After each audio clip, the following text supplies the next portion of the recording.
My name is Patricia Gagnon, and I am the Chief Experience Officer of IntelliSpark. I'd like to welcome you to the third in our series of webinars this school year focused on the topic of resiliency. Once again, I am joined by Dr. Scott Solberg, professor at Boston University's Wheelock College of Education and Human Development, and co-director of the Boston University Center for Future Readiness. Many of you know Dr. Solberg as the researcher and creator behind the ScholarCentric Resiliency and College and Career Readiness assessments that we offer at IntelliSpark. We began this series in the fall with Dr. Solberg sharing the research underpinning why it is so important to measure and nurture resiliency. In the wintertime, we brought you a panel of educators in the IntelliSpark community who have been using ScholarCentric with students at various ages and stages of their educational journey. And they shared rich stories and experiences of the progress they are making with their students. We decided that for today, it is important to wrestle with one of the great challenges facing educators today, the increasing rates of chronic absenteeism, and how a focus on measuring and addressing resiliency may help educators to get to the root of this issue that undermines our most valiant efforts to close learning gaps and help students become future ready. Whether you are here today because you're determined to help students make the most of the remaining 6 to 10 weeks of the school year and potentially try to keep bringing them back to school and make sure they want to come back next year, or if you're just determined to take the strides necessary to reset expectations and strategies for next school year, we want you to come away from today's session inspired and confident that you can turn things around. And we'd like you to be armed with some strategies and resources that you can access today. We'll start today's discussion with a grounding in where we are today, just how much the issue of chronic absenteeism has accelerated and what the key drivers are. We'll then highlight how we can get an early read on those key drivers through the data we have in ScholarCentric.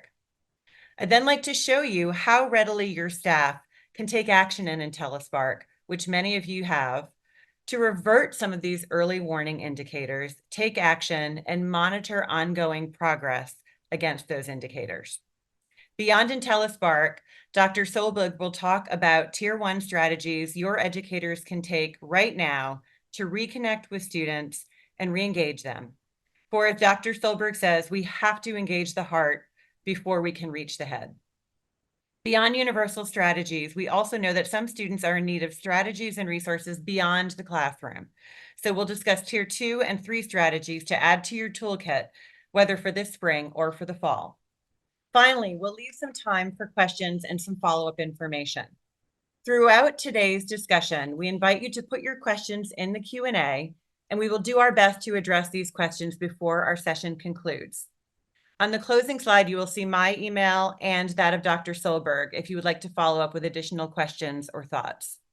Please note that this session is being recorded, and we'll make it available online in case you'd like to share it with a colleague. Be on the lookout for 2 emails from us in the coming days, one with a certificate of attendance and the other with a link to the recording and materials that are referenced. There will be quite a few documents and links brought up today, and we'll provide access to those in our follow-up, so you don't need to be copying and pasting throughout our session. Both emails will include information on how you can learn more about IntelliSpark Pro within ScholarCentric for your school or district if you're not already a partner of ours. So without further ado, sorry for that long intro, but I wanted to give you some housekeeping. Let's move on. And actually, I have moved right on. It seems that every week, practically every day over the last 2 weeks, we've been seeing articles highlighting that the underlying declines in education today stem from this chronic issue of this crisis of chronic absenteeism. We can't work with students who don't come to school. It's a core trigger. It's a topic I discussed with school leaders using IntelliSpark very frequently. How can we raise an alert and trigger a prescribed action plan when an attendance threshold is hit? The American Enterprise Institute recently released a report indicating that last year, 26% of public schools students in the US were chronically absent. That's 18 or more days of school, 10%. And the issue transcended socioeconomic groups, massive increases across groups. Certainly, the reasons are multifactorial, and we understand that people are more likely to stay home than they used to when there's sickness. But we realize that it's beyond these operational and logistical challenges. So, Scott, why are we seeing this dramatic shift, and what does it mean for the degree of response that we're going to need to revert this crisis? Yeah, thank you, Patricia. This is great. Also, if you have questions, you've got a Q&A button down there to use, and also if you want to put in the chat kind of where you're from, your name and your role in education, it'd be great to learn about who's on the call today. So I think we've gone through a lot as a globe, right? Globally, we've got a colleague from Uganda, Henry Nasuba, who's with us today. So this is something that's touching everyone around the world. And I think we've lost the habits of practice, right?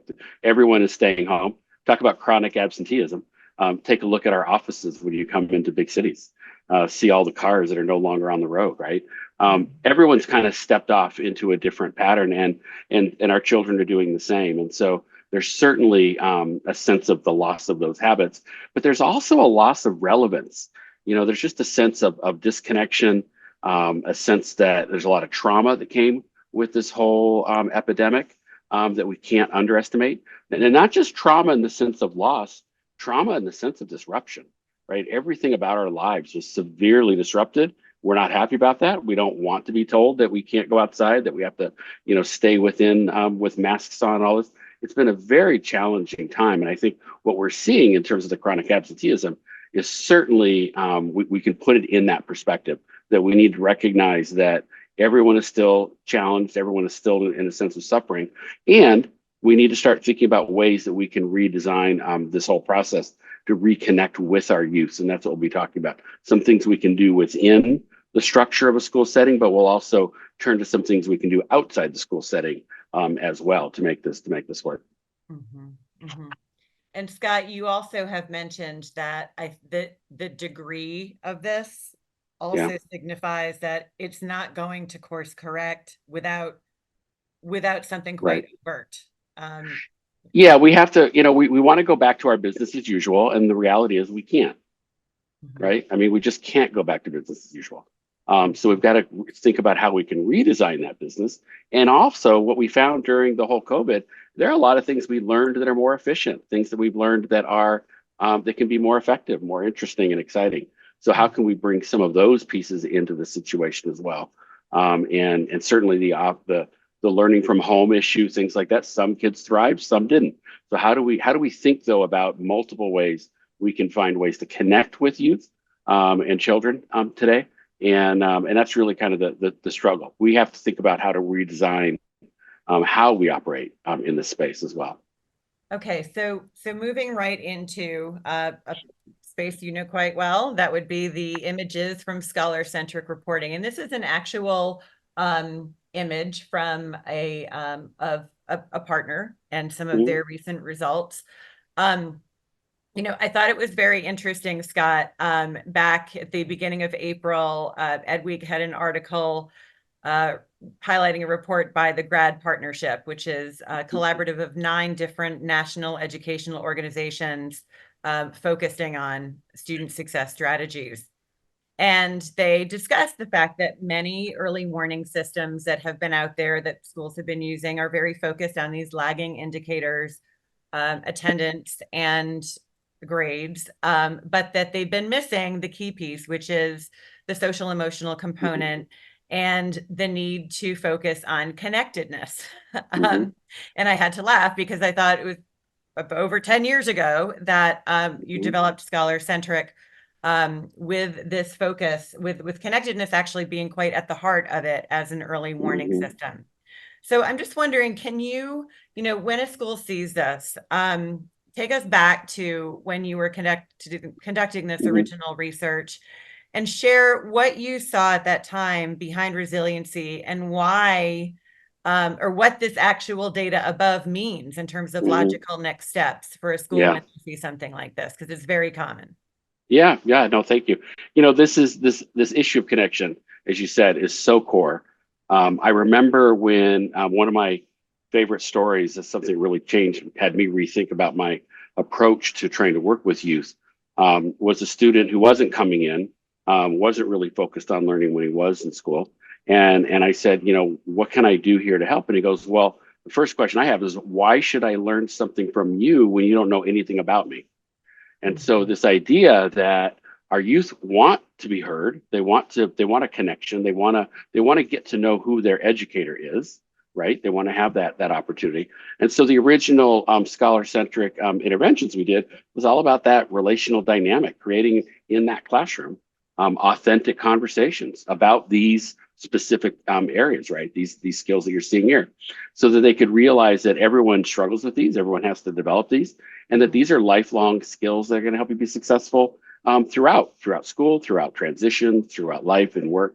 But that connection piece is really magical, because when you get that connection with a student where they recognize that you really believe in them, and you really do, you believe not only in them but their potential, they start to rise to the occasion. The last thing they want to do is let you down, right? Mhm. And so all of a sudden they elevate their interest, their engagement, motivation comes up. It's quite powerful. And it does mean that as educators, we have to be more a little self-disclosing. We have to be connecting with them, being not just the academic material, but now, as you mentioned, the heart, connecting to the heart in this case, with where they're at, with where you're at, so that they know you can hear them. You are witnessing, if you will, what their struggles might be, but also believing in their ability to manage through those challenges. And so this is where it all starts. The connections with their peers, when they start connecting and realizing peers have similar issues as well as some areas that they might be different. What happens is now the class, when it's done in a classroom environment, they're now supporting each other. They're listening. They know when something might be going on, or they know when someone may have had a success that as an educator, we may not have realized it, but the students do. And so now you've got a whole community coming together, in terms of these connections. And what also happens, especially for our youth that have been, that have lived in very challenging situations, whether home life or, environments that are traumatizing as well, is that when you build that sense of connection, there's an emotion that comes with that, right? When you're feeling that empathy and that connectedness, it's a nice feeling. We don't really have a word for it. But it's a feeling that says I belong, I'm worth something, I'm of value. And what's great is when they experience that, they start saying, how can I experience that in other parts of my life? Right. And so Mhm. when school becomes a place where I can experience that, where do I want to be? I want to be in school. I want to be Mhm. part of this process. As they start experiencing with peers, they're going to start actually changing their relationships, moving away from some of the negative to the positive. And even though they may be in life situations where they have no control, once they do gain a sense of control, they now have kind of an emotional blueprint of what they're going to be looking for in life. So when we focus on this area of connection, it is a huge part of this whole piece.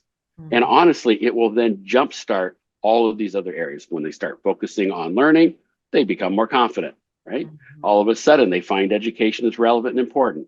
The stress goes down because they're feeling a sense of power, they're feeling empowered.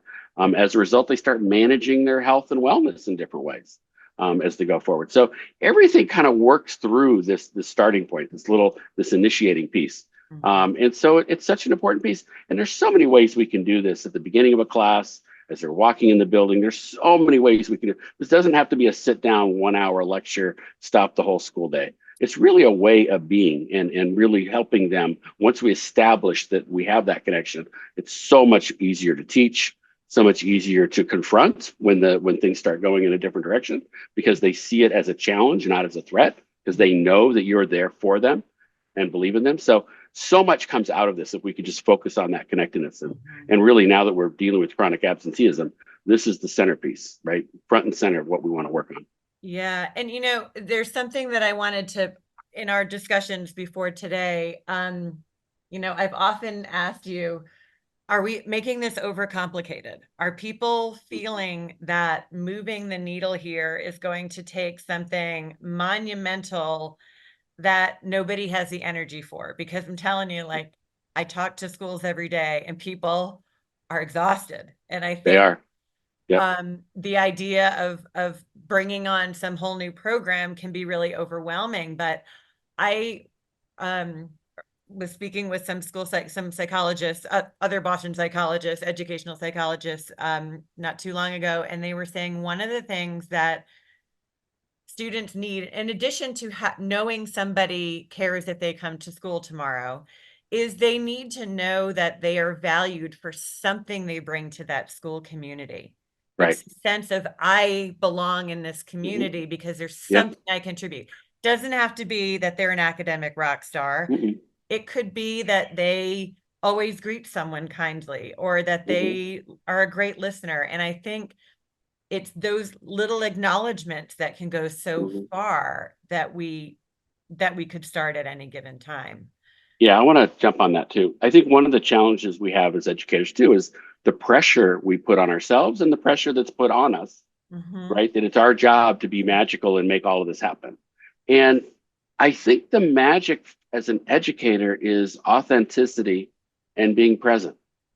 It's Mm-hmm. not it's not about the content. It's not about the putting the pressure on. It was funny because as I was thinking about this, I remember going sailing on the ocean. Have you ever gone? Not even was he sailing, it was canoeing on an ocean, which is, by the way, really scary. Oh, good. Yeah. Um, yeah, yeah. And so I'm doing it, and they're telling me how to do the rowing, and I'm working hard. I'm putting all I'm gonna do it, and they're going, you're not doing it right. You're not doing it right. Finally, I got so tired, I just shifted, and they go, oh, now you're getting it right. Letting it go, letting go of this Mhm. how I think I need it done, and just Mhm. simply being there in the moment and being Mhm. present, and letting the youth also co-design this conversation, right? Mhm. And all of a sudden, magic things can happen. Even down to the point, we did this when I was in Italy. We had a fun time where they went back and tried this, and they thought it was the greatest ever. Having a conversation with how do the students want this class to work? What are the rules they want? And it changes everything because Yeah. now they're the ones framing what they want out of this experience, and we're Mhm. listening and we're being there, and all of a sudden classes that they're struggling with every day all of a sudden started working again. So it is this idea that we want to connect with our youth in a way that is very different than the academic, I'm on the pedestal talking to you and trying to teach at you. We want to also, before we can do that, right, that's the head part, that's the cognitive work. We Mhm. Before we do that, we want to connect with them as human beings and allow ourselves to connect with them as well. Yeah. I recall when I was a teacher back in the 90s, for a decade, that it was the moments that I really dropped my guard and students were like, oh my gosh, this is like, I would start laughing hysterically or something Hmm. where I kind of revealed my humanity, and Hmm. you you create a more of a learning environment, I think, and more That's of a, right. we're all in this together Hmm. mindset, that we're all growing together, and you model what it is to be a learner and not perfect. I think that has value as well. Yeah, yeah, yeah. No, exactly. Yeah. So I'd like to move on to this page. And again, within IntelliSpark, now any educator, you don't have to download an Excel file that shows everyone's results, but on the student's page, those who can see the student can see this next level of the sub skills around resiliency. And I would ask you, Scott, if I'm if I'm a classroom teacher, how much would it be normal for me to go in and look at these resiliency sub skills, and what might I do if I see this? Well, I think the idea of using data is so important because when we're sitting there looking at a student in class, even those that are paying attention, we really don't know what's going on. Mhm. And so and they don't know as a student whether what's going on is normal or not. And so when you start to provide a way for them to see themselves or the data that we have here to say, wow, there might be an issue that's going on or there could be some challenges, it's inviting a conversation that we can now address the situation and find out what may be getting in the way of their learning, what may be getting in the way of their feeling safe in the world and things like that. These Mhm. issues are going on, whether we assess them or not. I mean, that's the issue, right? They Right. really are happening. But if we can at least be willing and of course have your support systems, we need our counselors and our social workers and psychologists there with us as well. But when we start looking at this to think about what's happening, we also want our students to be able to decide which of these they might want to work with. What things do they want to change? And this is kind of our basic counseling 101.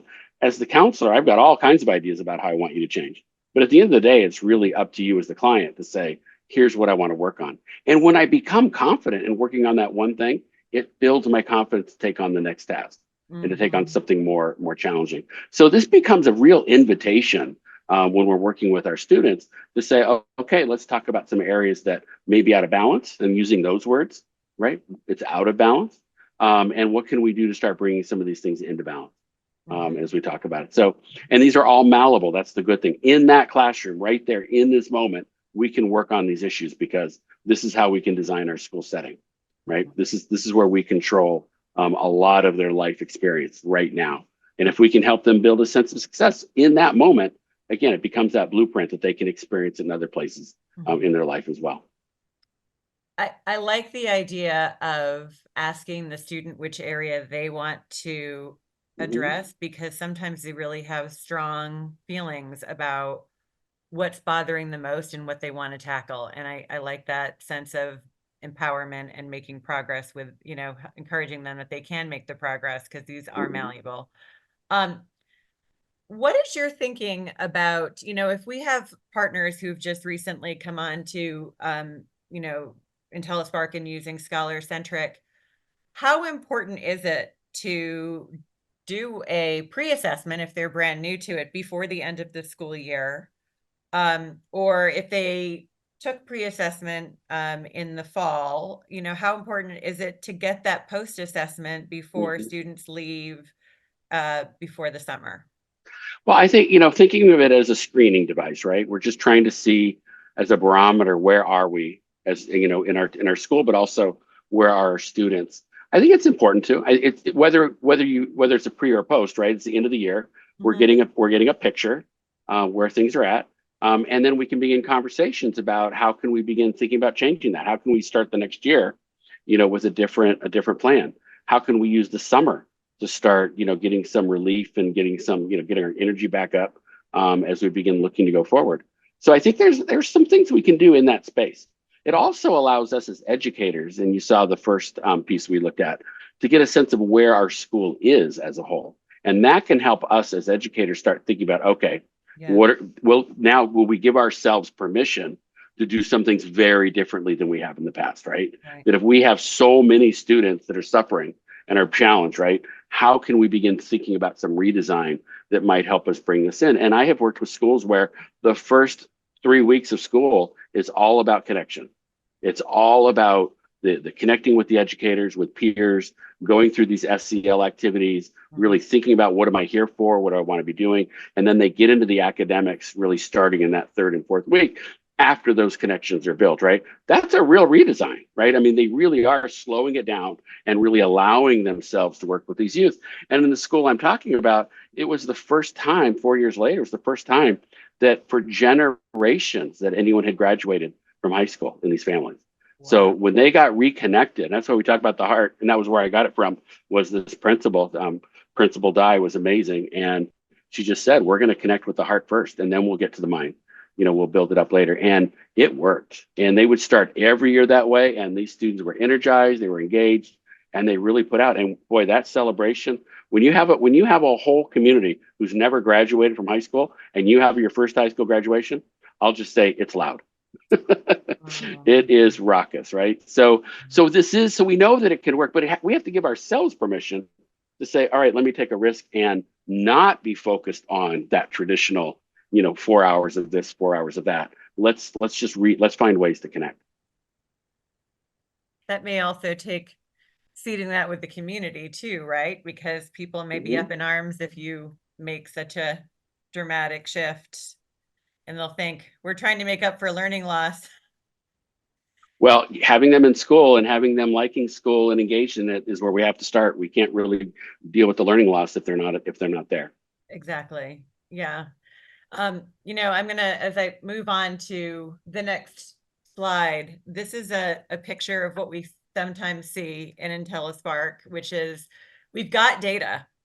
We've got the results of ScholarCentric, and Any of you who are using ScholarCentric know that if I've got this is a list of students that really need attention.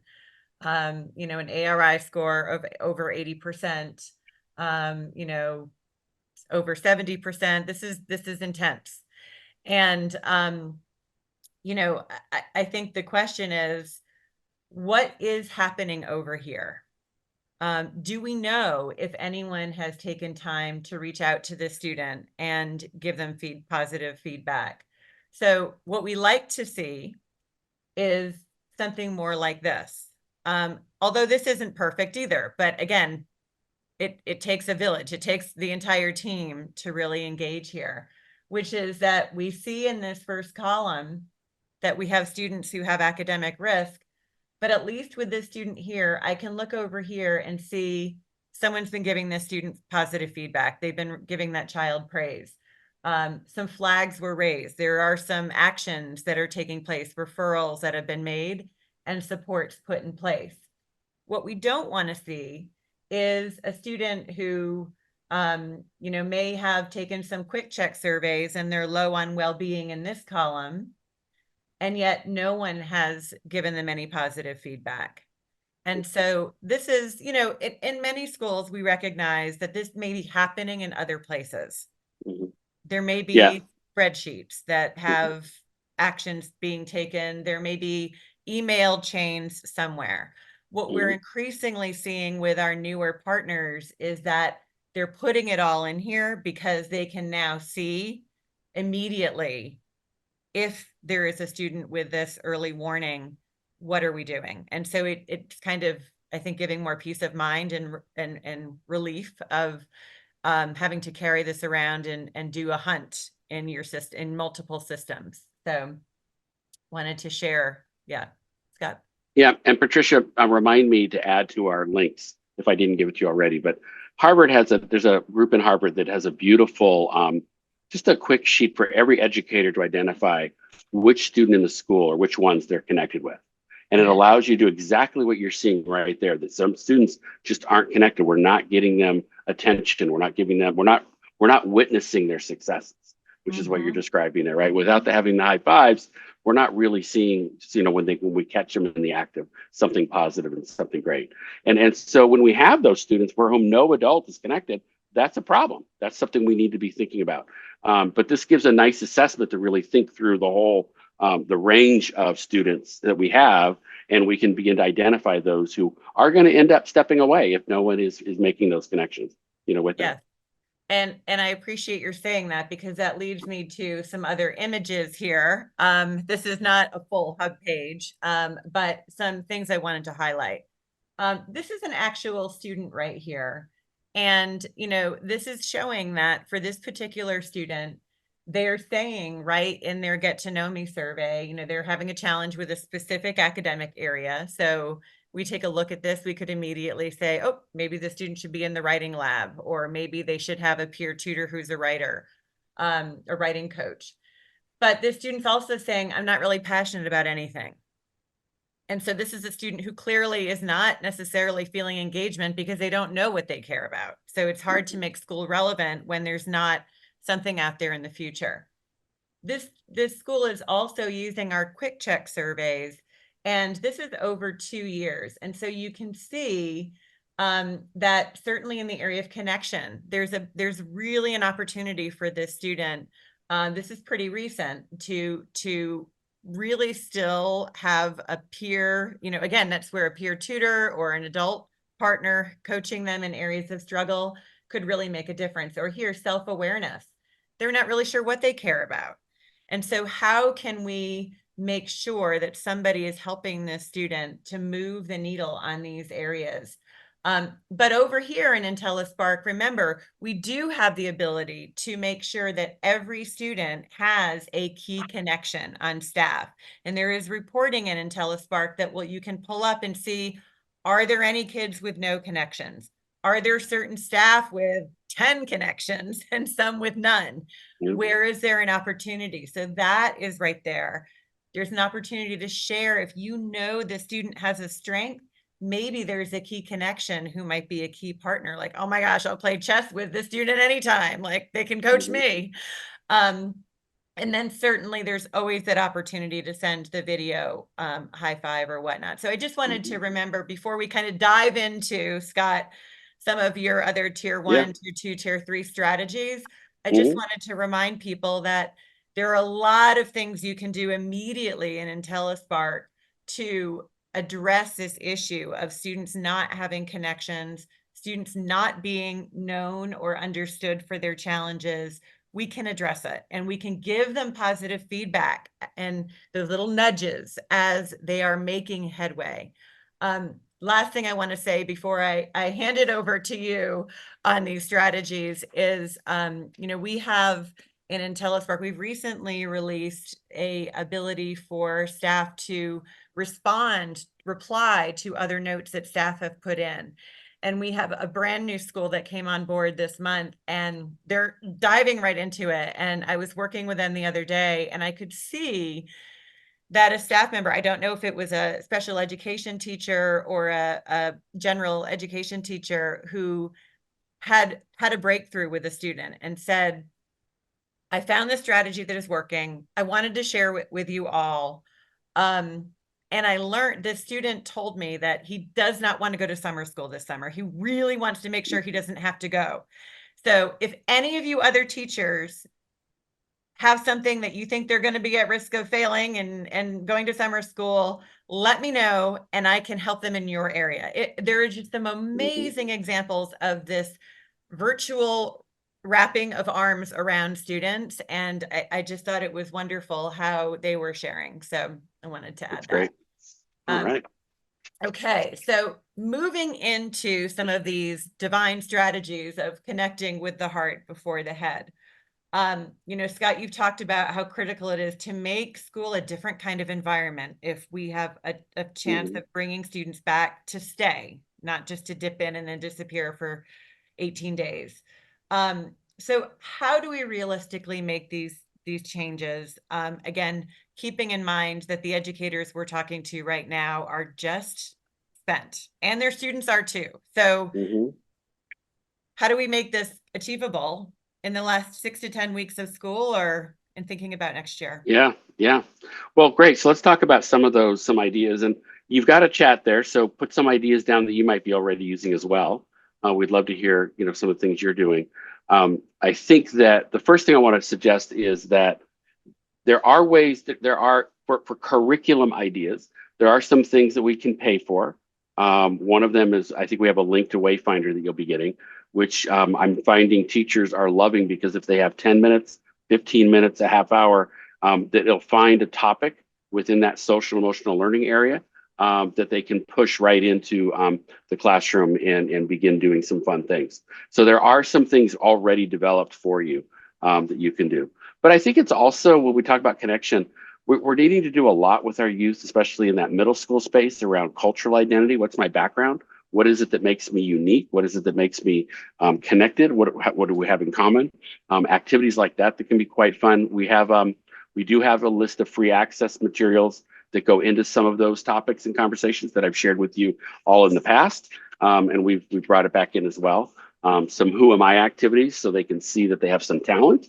And we put that talent in the durable skills column, right? Which is code for, we don't use the word soft anymore, soft skills, but that's the new code word. And it's durable because once they've developed it, these are things that are going to serve them throughout their lifespan. This is stuff that the business world is really saying they want to see. And that they have a hard time teaching, right? So helping youth kind of connect with their emerging talent and looking at the places those things can go gets exciting, gets fun. Goes to be outside the academic. It's not about can I do math. It's about can I get along with people? Can I listen? Can I just engage in different ways? Um, I love the idea of small group work too in terms of shared needs. Love the maker spaces.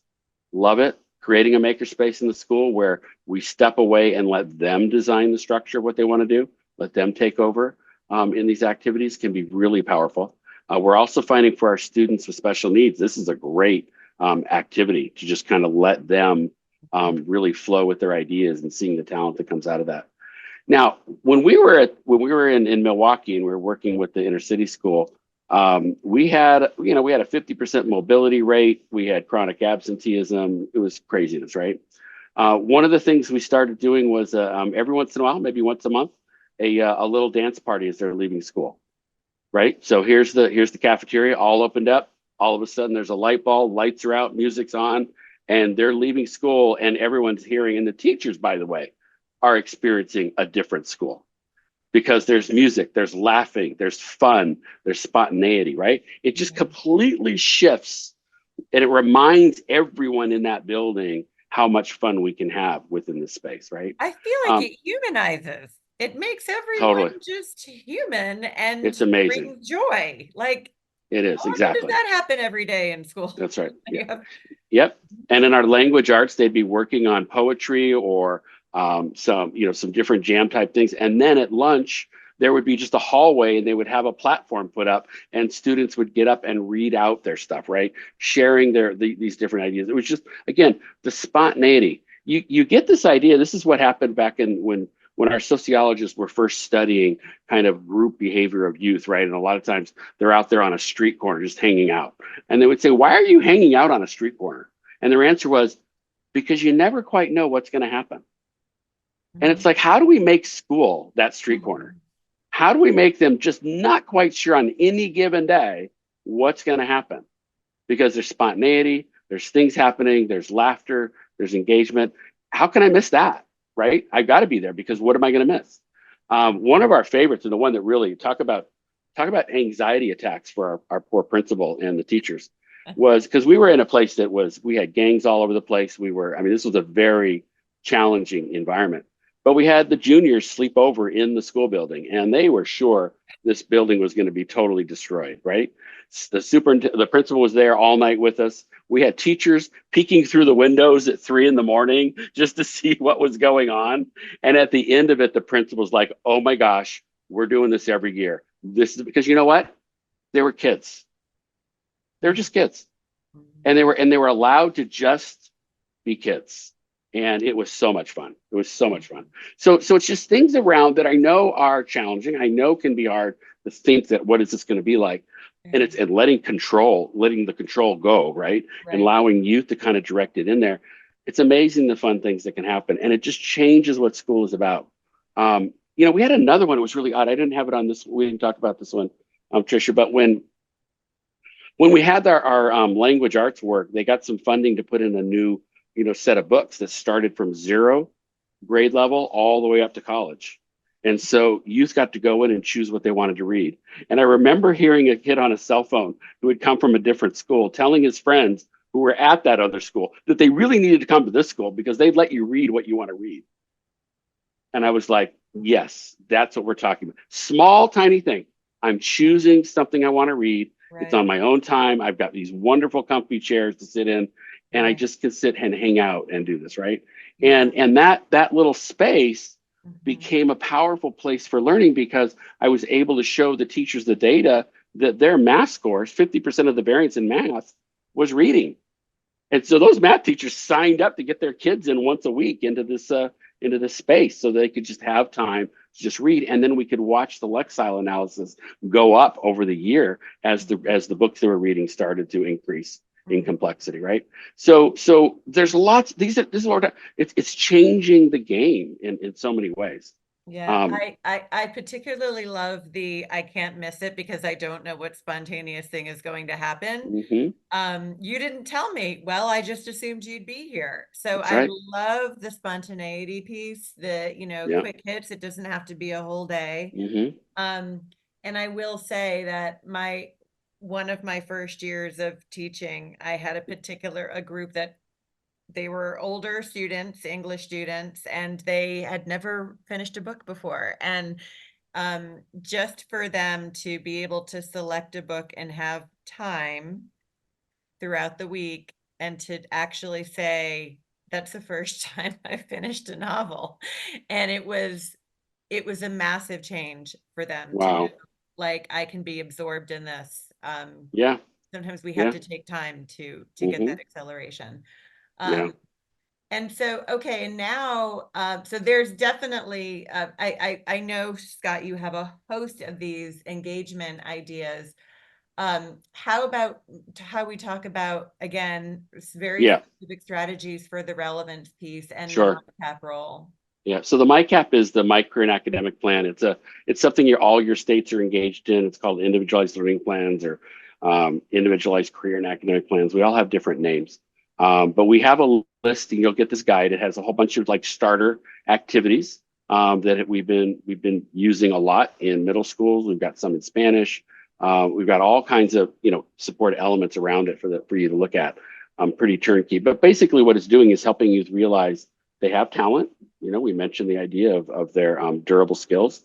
Their talent belongs in the world of work. There's a lot of exciting things in the world of work that are happening. There's a lot of challenges that we need to work on. We'd love for them to find one that they can do, and then from there they start setting goals. And once they start setting goals, we've got them. Because now they're seeing the relevance of education to helping them pursue those future goals that they want to have. But I also want to suggest that we move to a more competency-based set of outcomes, right? I know that we want them to be in every day and we want them to learn at a particular pace. I believe these are smart kids. They may not have the tools yet, but once they're engaged, they can learn quickly. So what about a more competency-based? Here's where we want you to get by the end of the term. There's multiple ways. Our Universal Design for Learning says there's many ways in which you can communicate those competencies, right? So even at the college level, I let my undergrads decide, do they want to share what they've learned. One created a game that had all the concepts laid out in the gaming platform that she did. Another one did a podcast. Another one did they would do posters or they would do written pieces. Multiple ways, right? Letting the students describe what they've learned and how they've learned it to get to those competency levels in their own way, in the ways that feel most relevant and meaningful to them, is a big game changer. And the reason we're using competency isn't that we're bringing down the expectations. We're actually putting pretty high expectations right there. We're just giving them multiple options for how they can communicate that they've met those competencies. And this is where early college comes in. We know with the dual credit, that's an example of that as well. Taking the SAT or the ACT and getting a score in math, that tells us they have certain skill sets. So it's just trying to increase the ways in which we can think about what learning looks like at the end of the day and give them credit to personalize that process a little bit more. I think I know it's a big deal, but we're doing it in alternative schools. It's happening. How can we bring that into the general ed population as well? It really gets at that engagement piece, Yeah. their Yep. ownership. And I guess that kind of leads me into this next one where you talk about how common is it you mentioned a town meeting. I can imagine Yeah. that being something very stressful for the school Mhm. administrators. Is it the town meeting? Is it a survey that goes out to families or kids? Is that Mhm. very common in terms of, what would make the difference for them? Well, what we're trying to do is make it a team sport, not a teacher driven sport, right? Right now it's okay, educator, solve it. And we really can't. Our families are right there with it. We need to be listening, connecting with our families, with the community in this way. We need our businesses to know what's going on. We need our elected officials to know what's going on. So there can be a way. It might take a facilitated conversation. It's not a blame game. It's not an attacking game. It's a, hey, how do we want to be, in this community? How do we want to support each other and really make some of these things happen? Sometimes we brought in experts that really are fantastic. It could be from the university level that have been working on these issues and come in and they give a wonderful presentation, and then that leads to a deeper conversation. So you can decide how you want to be doing, but it's meant to be constructive and affirming around what we want to achieve, how we want to be relating to one another, and the ways in which we want to support one another. And then the last one, you see the Wayfinder in here as well, which is like I said, the teachers, we've been doing a lot of the MyCap training, and our middle schools have started using Wayfinder. And when the high schools found out about it, we had to stop the whole session so they could give a demonstration. There's a lot of really exciting things that you've got a topic, you've got 10 minutes, you can go into a system with some really good stuff and bring it in the classroom. So it gives you something as an educator to do that can be more engaging and fun as well. Mhm. Mhm. Okay. So next, thank you. So these are things in the class, those things that we just talked about were activities in the classroom, assuming that our students are coming in, Hmm. and ways to keep them coming in. Yeah. And yet we know that with chronic absenteeism, they're not coming in. So you Right. talked, Scott, about the need to actually meet them where they are Right. in their space, but not in a punitive way. So it's not necessarily put the truancy officer out there, but how do we enable this? And how does it, again, not just become something that the school has to run all on its own because there's just not the capacity? Well, there isn't. And I mean, we've got like there's a very famous and well researched, has some of the highest evidence in our education field, the check and connect system, where we are trying to work with families at the individual level, really, really getting to them, finding out what's going on, kind of disrupting the habit of not coming in, if you will. But we're down a different lane now. I mean, now we're into these habits of chronic absenteeism. When New Mexico saw their crisis as a state, they hired an independent company to come in and go find the students. So it wasn't like they were coming in to the school. They were connecting with the youth and families out there in this, in cyberspace. And they were able to find them, connect with them. And what was interesting about the online learning platform is that they had both an academic support person and an emotional support person working with that student. And it was done in a way that they're getting the students back in learning, back on track, and they're pushing them through. And we've got two companies that we're highlighting here: Graduation Alliance, which was one that was working in New Mexico, but we've also got Empower You that's doing a similar thing as well, where they're helping you as educators by connecting in some of these other kinds of support systems. So I think when I say we have to start thinking about how we can do things differently, in part it's because we may need to accept the fact that we're not going to get them back, but our community loses if we can't get them through. And maybe there's multiple ways of getting through education that we need to be investigating and supporting.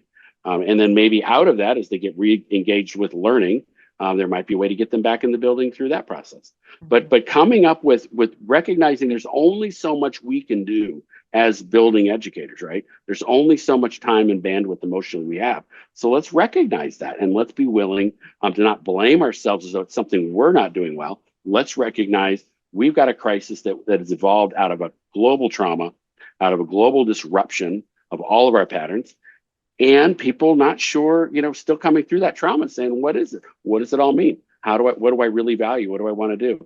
How do we help at least connect our youth to the learning they need, so they're not going to be left behind completely through this process?" So I'm just encouraging that might be another avenue to be looking at. And many schools are doing this. It's happening around the country. So it's just one more piece of the toolkit, if you will. Is it pretty straightforward for school leaders to know if their state has such a relationship as, for example, the New Mexico arrangement that was in place, or what other agreements they do not need to tap their own budgets for? Yeah, so what's interesting is that nothing comes out of the school budget for, like, for example, with this graduation alliance. It's not coming from the school budget. It comes from the fact that every student that's out there has a dollar figure for when they're in school. So when they're not in school, you're not getting the money. No one's getting the funding, right? Right. So they have a financial model that does not put the pressure on the school itself. They're out there to recover and build it, and whatever. I don't know all their financial models and how it works, Yeah. but that's some of the pieces that are going on with that. So I'm not aware of there are programs, I'm sure, that will come in and charge, but there are other ones that will work within the state level of Yeah. support systems, right? Yeah. Okay. And then we also had talked about, and again, I keep putting in the chat, there are a number of documents that we're going to be sharing with you. One document that we'll be sharing is a resource list for addressing Hmm. chronic absenteeism for any educator, regardless of your role. And certainly one of the first things it talks about is the importance of an early warning system. Hmm. certainly we believe in an early warning system that is not about lagging indicators, but gets at resiliency, and the components that were Hmm. discussed earlier. But also, it refers to the role of mentoring, the Check and Connect program, Hmm. to which Scott alluded, and these nudging and other behavioral and psychosocial interventions. So can you speak a little bit, just to give some context? Yeah, As I said, we'll be sure. pushing some things out, but if you can just Hmm. speak to some of these other strategies that are Hmm. that have been heavily researched around addressing chronic absenteeism. Yeah. So I think the mentoring piece is really important because when we talk about as an educator stepping off the kind of teacher pedestal and really being authentic and joining, that's a mentoring issue. And there is a whole body of information around how to be a mentor, what that's about, and being that caring encourager that we're looking for. So I think there's nothing wrong with us as educators taking a look at that information and wondering about where we are within those sets of qualities and characteristics. I've mentioned the Check and Connect, and it is a really great system. It does demand that we've got enough school counselors and social workers to be able to provide that kind of support. So it's something that's added. It's a support that's happening for you as the classroom educator, but it is obviously more intensive. The nudging pieces, using texts or using other, we're just not using email as much. And for those of us that use email, we're drowning, right? So finding other ways with social media to try to get some information out, pieces out there, and to help do it. And I know some communities that's okay, and others it's not. But it's just finding ways to connect quickly with our youth, with the families. I love the high five message piece that you've got in the system, getting it out, to the individual as well. We also need to really consider trauma informed kinds of opportunities, whether it's a space for them to just take a break. We're even doing it at the college level. We've got a room, it's just overwhelming or there's just too much going on. There's a quiet space they can go and just take a chill break. And then certainly working with our peers to become good mentors and supports for one another can really go a long way. And When then we've you mentioned, when you say that, sorry to interrupt you, Scott, but when you say the peer support groups, yeah. I feel like this one is really critical. This is peer to peer, meaning student Hmm. to student. Oh, yeah. And where there are shared areas of need, Hmm. it doesn't necessarily mean a one-on-one with an adult. It could mean you create during the school day or maybe Hmm. before or after Yep. a meeting time for this group to work with a Hmm. social worker or a school psychologist or a counselor coach to tackle a certain thing that they're all experiencing. And I'm seeing this in more and Hmm. more schools. And Yes. what I love about it is it tackles two pieces. It tackles the individual challenge that they're having and builds the sense of, wow, I am not alone. I'm not Right. alone. And my peers are in the same way, and they start to now know other people in the school. Maybe what Hmm. happens in that discussion stays in that discussion, but it starts to give them a network and they can build on each other. So I No, you're really absolutely right. Thanks highlight for, that. yeah. Yeah, no, that's fantastic. And I think what you're also doing is you're by witnessing, right? You're not ignoring. It's like the elephant in the room.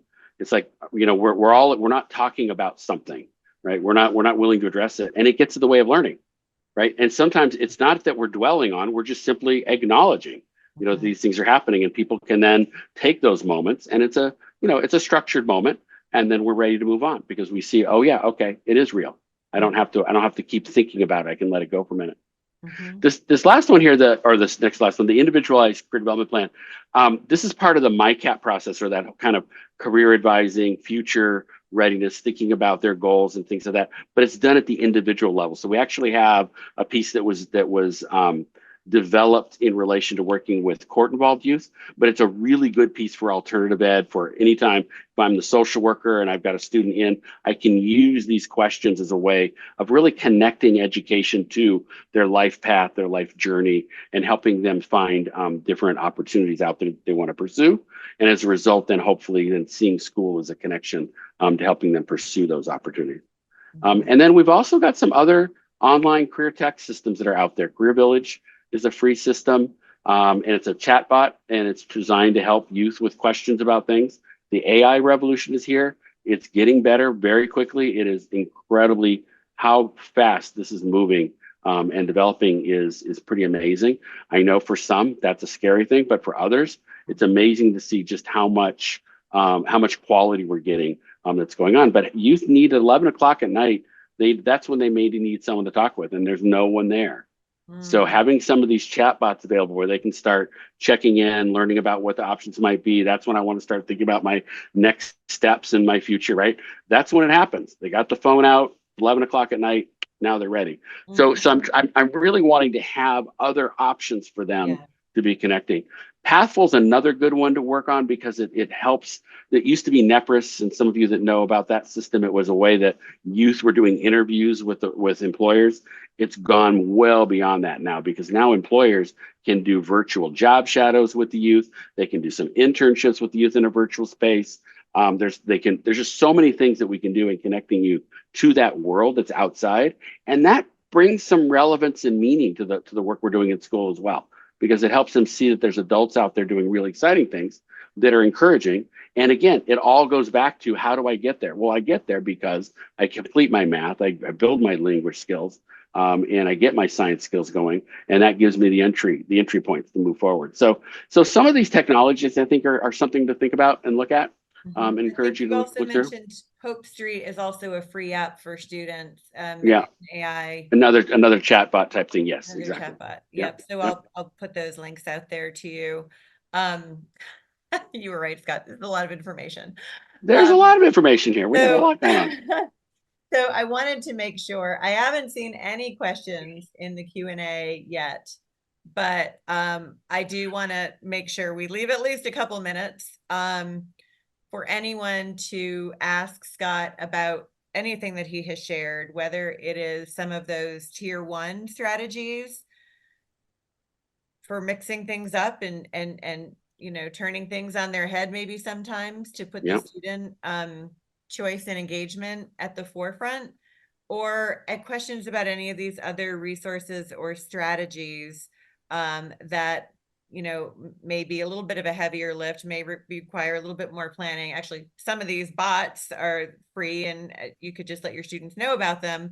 um, but obviously some of them do require, a community engagement plan. Are there any questions that someone would like to pose? I think something that you mentioned, Scott, also is we may not get all of our students back, but we want to get them through. Yeah. And it's really about what are the different ways that they are going to get where they, ultimately where they aspire Yes. to be. Yep. Um, and we probably do have to have more nimble ways of thinking about that. Hmm. Um, Yeah. And partnering with our youth serving organizations that have tremendous skills in working with our youth, right. and have other activities where they may be showing up there, but not, in school. So how do we help them Yeah. become part of that process? In fact, we used to, what you and I talked about in prep that we had once worked with an organization like that who would actually bring the students in who were chronically absent to kind of reconnect with them, use that kind of ICDP plan to kind of Mhm. interview, figure out what's next, and then deliver them once a month into the school. So rather than having kids, I said a 50% mobility rate, that means every day kids were showing up. So we're trying to slow that so that there was like a weekly period when students would show up to come in, but in between that, they would show up with this youth serving group to really reconnect, get their ideas and get excited about what they were about to move into. But as a school, we knew on Monday we're ready with our next group, right? So Mhm. ways to kind of get some control back as a school, but also Mhm. realizing we've got tremendous support. Yeah, it looks like our chat is disabled, Patricia. So, Oh Patricia, I don't know dear. what happened there. Yeah. Oh, I'm Thanks, sorry. Amy. I was wondering if that was the case, Amy, because it seemed like everyone was so quiet. Yeah, I'm so sorry. Um, well, and we are actually right at the top of the hour, so we're probably about to lose people. But are there any other questions? Thank you for letting us know that, Amy. Are there any questions at all? I will say, if not, I am going to in our presentation, you can see that you have access to Scott's email address, my email address. If you do have further questions or any questions or ideas, we really do want to make sure that we are giving you the fodder for you know, new ways of approaching this, maybe a fresh mindset, hearing from others, and we will continue to bring practitioners, like folks that are in our network, as well as Dr. Solberg. But I do want to thank you, Scott, for your wealth of ideas. I want to thank those of you who are on the call for attending, because clearly you are committed to helping these students come back and thrive. And we know that it is not an easy time of year for you to be thinking fresh thoughts, but it's hopefully feels a little bit manageable when you think about the fact that just being authentic and starting to make these connections with kids who are saying that they don't feel a connection, that's the most natural, effective way to start. And share what you learn, because the more people know about that student and can make that student feel like they're known and appreciated, then we're going to move this, we're going to change to stem this issue. So Yeah. thank you again. Thank you, Scott. Thank you, guests. And I will be sure you have all of these resources so that you can learn more about next steps, and certainly more about IntelliSpark as well. Thank you very much. All right. Great day. All right. Thank you, Take everyone. care. Bye-bye.